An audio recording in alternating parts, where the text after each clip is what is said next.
এরাজ্যে ইনসাফ যাত্রার সাফল্যের পরে একটা অত্যন্ত গুরুত্বপূর্ণ প্রশ্ন এখন সবার সামনে এসে পড়েছে। সেটা হলো, আসন্ন লোকসভা ভোটে বামেদের প্রার্থী তালিকায় তরুণ ব্রিগেডের উঠে আসার সম্ভাবনা কতটা? ব্রিগেডের ক্যাপ্টেন মীনাক্ষী থেকে সৃজনদের কি এবার লোকসভা ভোটের প্রার্থী তালিকায় রাখা হবে? নতুন প্রজন্মকে সামনে রেখেই কি ঝুঁকির পথে হাঁটবেন সেলিম সুজনরা? তরুণদের মধ্যে কাদের কাদের রাখা হতে পারে, আর কেনই বা খোদ সেলিমকেও দাঁড় করানোর কথা চলছে? সেটাই বা কোথায়? সেরকম হলে তা দলের পক্ষে ভালো হবে না মন্দ? এর পাশাপাশি রাজ্যে আর এক বিরোধী দল বিজেপি বা কতটা তৈরি বুথভিত্তিক সংগঠনের কাজে? আসুন আজকের এই এপিসোডে আমরা খতিয়ে দেখি সেই সব সম্ভাবনার ভালো মন্দ সব রকম পরিণতির দিকগুলো।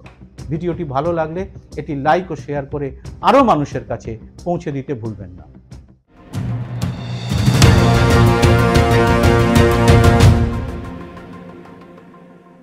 নমস্কার, সবাইকে স্বাগত। আমি সুব্রত বসু। রাজ্যের এই পরিস্থিতিতে অন্য প্রতিপক্ষ বিজেপির অবস্থাটা ঠিক কী রকম, আর তৃণমূলের শক্তিটাই বা কোথায়? এবার আসবো সেই ধাপে। বিজেপি নেতৃত্ব বলছেন এবার লোকসভা ভোটে তারা নাকি বাংলায় আসন সংখ্যা দ্বিগুণ করে ফেলবে। কিন্তু ব্যাপারটা কি ঠিক এরকম হবে? 2019 সালের পুলওয়ামা বা একমাত্র মোদি ম্যাজিক এবার কিন্তু তেমন কাজ করছে না। শুধু রাম মন্দিরের ভক্তিরসে চিড়ে ভিজছে না, সারা দেশেই বিজেপির হাল সুবিধের নয়। আর এ রাজ্যে হাতে গোনা কয়েকজনকে বাদ দিলে লোকসভা ভোটে জেতা সাংসদদের বড় অংশই নিজের এলাকায় সংগঠনের কাজে সময় দেওয়ার সুযোগ পাননি। প্রতিটি কেন্দ্রেই দল উপদলে লড়াই চলছে। বাঁকুড়ায় কেন্দ্রীয় মন্ত্রী সুভাষ সরকারের বিরুদ্ধে প্রকাশ্যেই বিক্ষোভ দেখিয়েছেন বিজেপি কর্মীরা। এসব ফিডব্যাক পাচ্ছেন দলের কেন্দ্রীয় নেতৃত্ব। আর বিজেপির কেন্দ্রীয় নেতাদের এ রাজ্যের নির্বাচনী সংগঠনের ব্যাপারে ধ্যান ধারণা কিরকম? একটি উদাহরণ দিই। 2021 সালে বিধানসভা ভোটে এক কেন্দ্রীয় পর্যবেক্ষক মারফত বিজেপি প্রার্থীরা জানতে পারেন বুথে বসা এজেন্টদের মাথাপিছু 2000 টাকা করে দেওয়া হবে। তখনই আপত্তি করেন বেশ কয়েকজন প্রার্থী। তাদের যুক্তি ছিল, যাকে 2000 টাকা করে দেওয়া হবে তাকে তো 3 বা 4000 টাকা দিয়ে অনায়াসে কিনে নিতে পারবে তৃণমূলের মতো শাসক। তো এই যদি হয় বাংলায় বিজেপির সংগঠনের অবস্থা, উল্টো দিকে পাইয়ে দেওয়ার নানা খয়রাতির পসরা সাজিয়ে বসে আছে তৃণমূল। মহিলাদের মধ্যে তাদের প্রভাবও আছে। এতে কাজ হলে ভালো, না হলে তার সঙ্গে আছে অন্য দাওয়াই। ভোটের আগের রাতে বাংলার গ্রামে শুরু হয়ে যায় দেদার টাকা বিলি আর বিপুল খাওয়া দাওয়ার আয়োজন। গরিব মানুষ অনেক ক্ষেত্রেই পা দেন এইসব ফাঁদে। ভোটটা যায় বিকিয়ে। তার সঙ্গে আছে হুমকি আর হামলা, বা ভোটের পরে গ্রাম ছাড়া করার নিদান। কিন্তু এর মধ্যেই সিপিএমের এই তরুণ ব্রিগেডকে এখন দুমুখ চ্যালেঞ্জের মোকাবিলা করতে হচ্ছে, যার মধ্যে যেমন আছে চলতি পরিস্থিতির মুখোমুখি হওয়া, পাশাপাশি 34 বছরের বাম জমানায় কিছু নেতাদের কুকাজের দায়ও তাদের নিতে হচ্ছে। এ নিয়ে সওয়াল উঠলে জবাবও দিতে হচ্ছে তাদের। তাই মানুষকে বোঝানোর কাজটা খুব সহজ নয়। এর আগে বিধানসভার ভোটে মীনাক্ষী সৃজন ঐশীদের মতো নতুন প্রজন্মকে সামনে এনে লড়াইয়ে নামানো হয়েছিল। এটা নিঃসন্দেহে গুরুত্বপূর্ণ পদক্ষেপ। সিপিএম এর রাজ্য সম্পাদক মণ্ডলীর এক সদস্যের কথায়, ওদের আগের বার বিধানসভা ভোটের টিকিট দেওয়া হয়েছিল ছোট্ট পরিসরে লড়াই করে অভিজ্ঞতা তৈরির জন্য। লোকসভা ভোটের ব্যাপারটা অনেকটাই আলাদা, তাই ভেবে চিন্তে সিদ্ধান্ত নিতে হচ্ছে। তবে বেশি ভাবনা চিন্তা করে কালক্ষেপ করলে চলবে না। জনগণ কিন্তু চাইছেন নবরূপে সিপিএমকে পেতে। এই নতুন মুখদের কথা তাই শুনতে বহু লোক আসছেন। অনেক ভুলভ্রান্তি সত্ত্বেও মানুষ যে এখনো অন্য দলের চেয়ে সিপিএমকে অনেক পরিচ্ছন্ন এবং আদর্শবাদী দল বলে মনে করেন, তা সাধারণ মানুষের সঙ্গে কথা বললেই বোঝা যায়। 34 বছরের বাম শাসনও যে এখনকার শাসনের চেয়ে অনেক ভালো ছিল, তাও অনেকে বলে থাকে।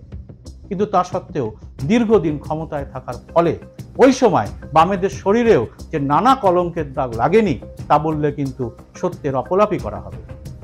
আর এজন্যে মানুষ তাদের সরিয়ে আরো ভালো কিছু চেয়েছিলেন, কিন্তু সেই মোহভঙ্গ অনেকের হয়েছে। আর ক্ষমতার বাইরে থেকে বামেদেরও কিছু উপকারী হয়েছে। রাজপ্রাসাদ থেকে বেরিয়ে মাঠে নেমে মানুষের সঙ্গে থেকে তারাও আবার পরিশুদ্ধ হওয়ার সুযোগ পেয়েছে। বুঝতে পেরেছে ঠিক কোথায় তাদের ভুলটা ছিল। মানুষও বুঝতে পারছেন এই নয়া প্রজন্মের ছেলে মেয়েদের মধ্যে সেই চেষ্টা আছে, তাই নতুন মুখ পেলে মানুষও ফিরবে। তাই ভোটের রাজনীতিতে আনতেই হবে এইসব শিক্ষিত ও আদর্শবান মুখগুলোকে, যারা বলতে পারবে আমি ফর্সা, আমি সিনেমা করি, এসব দেখে ভোট দেবেন না। কে আপনার লড়াইয়ের পাশে আছে সেটা দেখেই ভোট দিন। তবে এখনই রাজ্যের সব তরুণ নেতাদের ভোটে নামিয়ে দিলে তারা নিজের নিজের কেন্দ্রের গণ্ডির মধ্যেই আটকে পড়বেন। যেমন মীনাক্ষীকে কোনো কেন্দ্রে আটকে ফেললে ক্ষতি হতে পারে সামগ্রিক প্রচারে। তাই এরকম লড়াকু নেতাদের, যাদের এর মধ্যে মানুষ বিশ্বাস করছেন, দেখতে আসছেন, তাদের ভোট প্রার্থী না করে সামগ্রিক লড়াইয়ের জন্য তৈরি রাখাটাই উচিত কাজ হবে। কয়েকটি আসনকে পাখির চোখ করে পুরো শক্তি নামিয়ে দিতে হবে লড়াইতে। প্রাথমিকভাবে জানা যাচ্ছে মুর্শিদাবাদ, রায়গঞ্জ ছাড়াও যাদবপুর ও দমদমকে বিশেষ গুরুত্ব দিচ্ছে সিপিএম।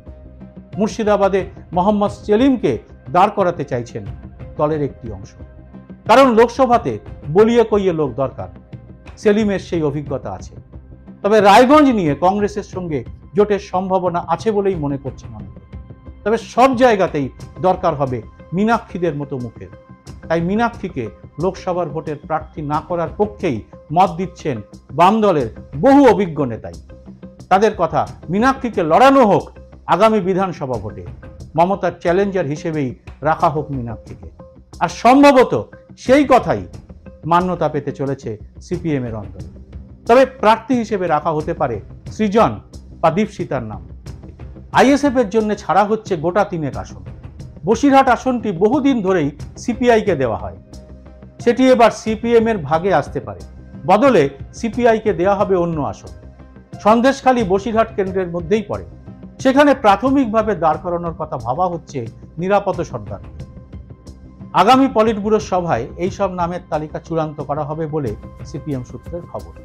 প্রতিটি কেন্দ্রের জন্য গোটা কয়েক নামের তালিকা তৈরি করা হয়েছে, তার থেকে একটি নামকে চূড়ান্ত করা হবে। কংগ্রেসের জন্য বেশ কয়েকটি আসন ছেড়ে রাখা হয়েছে, কিন্তু এখনো ওই দলের সর্বোচ্চ পর্যায় থেকে আসন রফার ব্যাপারে চূড়ান্ত করা হয়নি। বামেদের এই তরুণ ব্রিগেড নিয়ে আপনারা কি ভাবছেন জানান কমেন্ট বক্সে।